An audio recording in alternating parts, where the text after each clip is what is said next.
This is To the Point with Michael Williams. Good morning and welcome. The Republican National Convention ahead this week, and in battleground Florida, one focus will be upon our growing Hispanic vote. About 1 in 5 registered voters in our state are Hispanic. I talked to both parties this morning about that and more. We begin with John Pence, the nephew of Vice President Mike Pence and a senior advisor to the Trump-Pence campaign. He joined me from Washington, and I began by asking him about the repeated criticism at the Democratic National Convention that President Trump is, in their words, not up to the job in terms of character and competence. I have the privilege of working at the Trump campaign with this growing Republican Party, and obviously I completely disagree with that assessment. I think what you'll see here in the week ahead is a look to the future.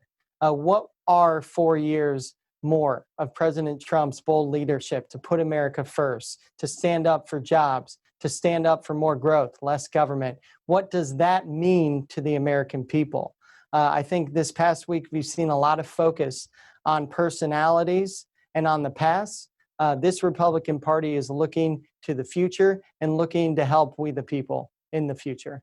What about the critiques that between coronavirus, as critics say, mishandled, didn't understand the nature or the gravity of the threat at first, downplayed it at first, to issues about a country that many argue is more divided than ever? And a lot of them put that at the feet of President Trump because of his tonality and the way he handles himself. Your response to that? My response to that is what I know the vice president often says. You know, here in America, there is so much more that unites us than can ever divide us. These United States are stronger because President Trump, over the last 3.5 years, has put our country first, has renegotiated trade deals like NAFTA, which Joe Biden signed onto and which Kamala Harris is defending as one of only 10 senators to vote against the passage of the USMCA. We now are in a stronger position in the world because we have a leader that's standing up for our freedoms at home and abroad, and standing up for what makes America great, no matter the criticism. Let's talk about the growing Hispanic vote in Florida. Roughly 20% of those who are able to vote in Florida are Hispanic. How does the Trump-Pence campaign convince them to vote for the Republican ticket? Well, this is very exciting to me to see firsthand over the last 3 years this growing Republican Party, which is a party that is going into every corner in every community of the country to share why this agenda of pro-growth, pro-jobs, pro-freedom, pro-America has earned 4 more years. And to your point, the Latino community, a very diverse community, you know, Latinos in South Florida, Cuban, Venezuelan, aren't necessarily the same Latino community when you go to New Mexico, Mexican Americans, etc. But this campaign has folks from every single community working with our Trump Victory Field team, doing the hard work of campaigning, making phone calls, registering voters, knocking doors, and we have offices across the country, and we're on track to have the largest grassroots operation in American political history because of it. And it's very exciting to be a Republican and see this growing Republican Party because our president is putting us first.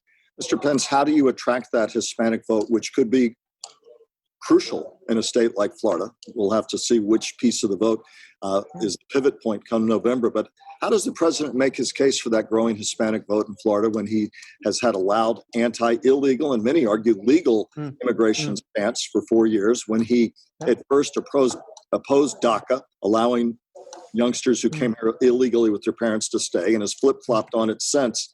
On issues like that and more, how does he make a case to Hispanics that he's their choice? Well, like all voters, I can tell you firsthand, because I work with Hispanic and Latino Americans every single day, Latino voters are not monolithic voters. And in fact, a strong stance on immigration, wanting to secure the border and make sure that not just our communities in this country are safe, but communities on the other side of the border are safe and don't take the risk to cross border and the horrors of human trafficking and drugs, et cetera, that come from porous borders, open border policies, decriminalizing illegal crossings. But also to Hispanic voters, I'll tell you, The economy is very important.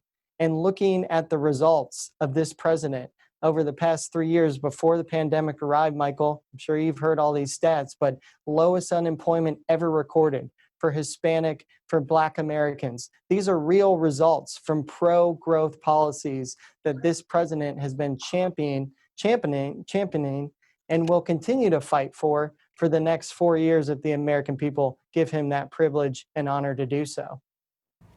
We turn now to Rosy Gonzalez Speers, a senior advisor to the Florida Democratic Party. She joined me from Miami and challenged Mr. Pence on his argument that President Trump's, quote, bold leadership has made America stronger. My immediate reaction is that another 4 years of Donald Trump sounds extremely scary. I don't think that we will have a country if we have another 4 more years of this failed president. We are seeing every day that people are dying from a lack of leadership when it comes to a global pandemic. We have a massive loss of jobs and a recession that hasn't even really hit us to the level that it is coming.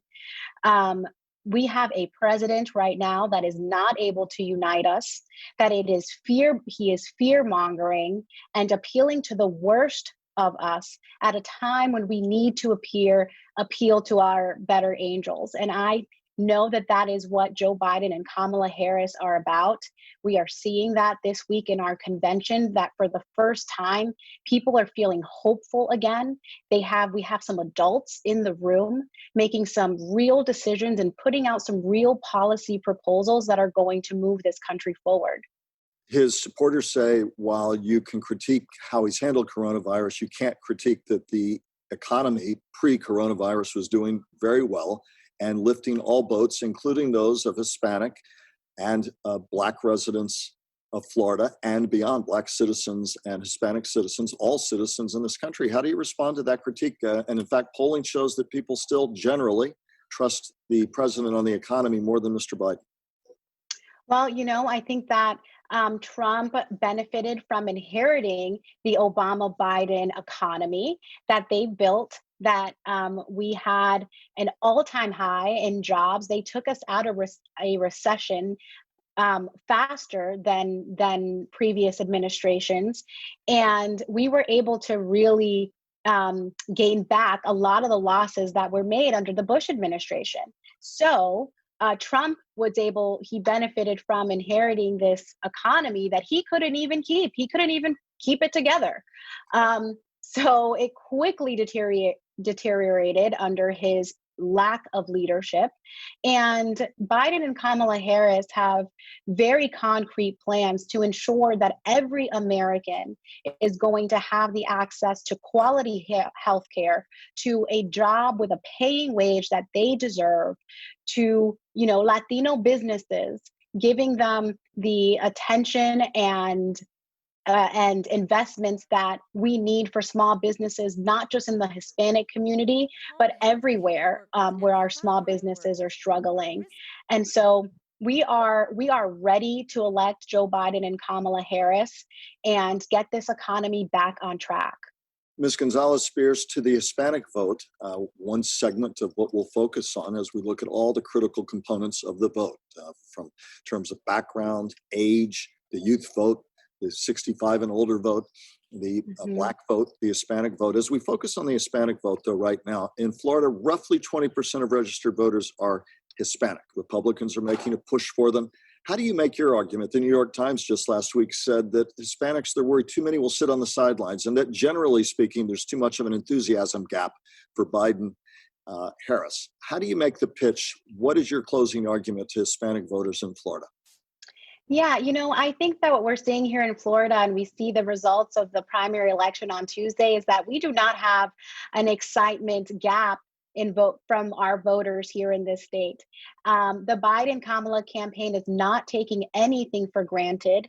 We have been organizing in the Latino community, for 2 years now. We've launched the Democracia al Dia, which is a Spanish language radio show that has run every single Saturday for the past year. We've had a Hispanic outreach press secretary who has done an incredible job speaking about our issues and the issues that are affecting Latino Floridians every single day. And I mean, over 50% of our organizers speak Spanish. We are fighting for this vote. Very briefly, Ms. Gonzalez Spears, though, what would a President Biden do for Hispanic voters that a President Trump has not? So let's be clear, President Trump does not care about Hispanic voters. He disrespects our community. He touts and uses fear tactics to talk about immigration and to divide and turn people against the Latino Americans that are in this country. A Biden administration would give a path to citizenship, would protect dreamers. He has rolled out a Latino plan that speaks specifically to jobs and small business investment for the Latino community, and he's not done yet. There is more coming with specific outcomes for the Latino community, including, and very importantly, healthcare, which this president has not done. He is trying to take away healthcare from the millions of people who rely on it, even during a global pandemic, especially when we see that Latinos and African Americans are more affected by this coronavirus. Coming up, the Roundtable takes up Tuesday's primary and looks ahead to November and more. Stay with us.